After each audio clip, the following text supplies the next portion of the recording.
Demian Maia obviously didn't go your way tonight. What went wrong against Gilbert Burns here in Brazil? It's weird because everything was going right. I was putting my jiu-jitsu. I went to his back. I was able to take him down, but I was feeling comfortable even stand up, and maybe I felt too comfortable. And then when he got me over my jab, I was jabbing. He got me over, and I felt I was okay.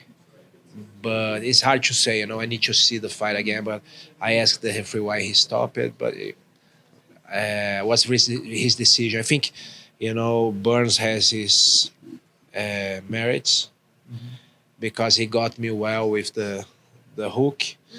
Yeah, and that's it. Learning and almost 40 fights. Sometimes you get this kind of things. The last time was like more than 10 years ago. Yeah, for you, it was only the second time happening. Yeah, the second time. First time with Nate Marquardt in 2009, and now in 2020.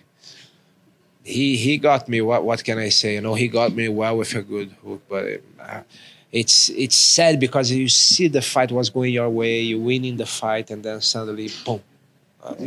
Are you okay with the stoppage, or I think it was a bit early?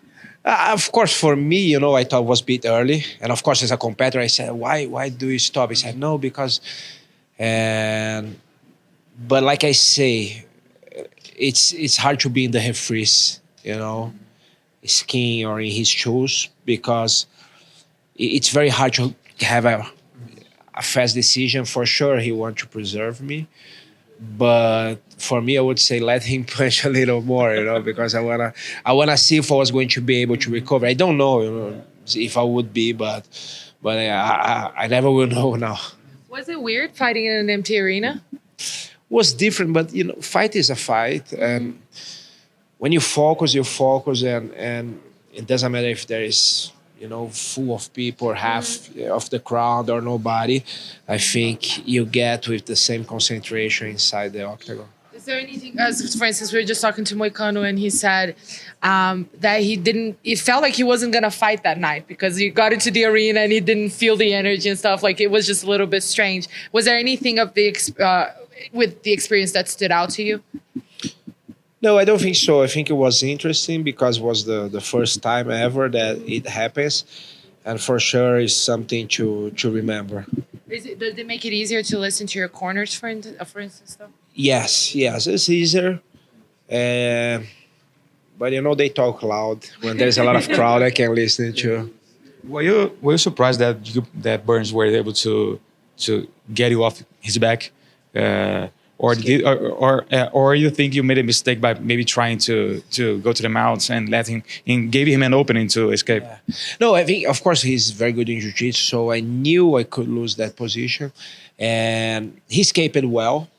And I need to watch the fight. I need to watch the fight actually because I didn't watch it to see which mistake I did. But normally I don't lose that position. But of course he defends well. I went on top in the right timing, I think. But then he started to turn into my leg to stand up again. He did his job.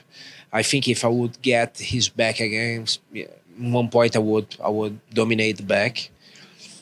But he got me with the hook. You have one fight left in your deal. Does that change anything at all in your retirement plans, or your next fight's gonna be your last one? No, it's going to be my last one. I'm in this sport for so long time and in the UFC for so long that, I'm happy with everything that I did. But I want to do one more, and let's see what's happening. Do you have anyone in mind for that would be special for a farewell fight? Yes, I think there's two guys. One is Diego Sanchez because he's been asking for this fight for a long time. So I want to fight him in the last fight. I think it's a good last fight because he's a old legend too. And the other one is Cerrone. Also would be interesting because he has one more. Oops, he has one more win. One win more than I, right? Yeah. And basically, yeah, And we get the chance to tie the record and walk away. Yes, that's it. That's it. Yeah.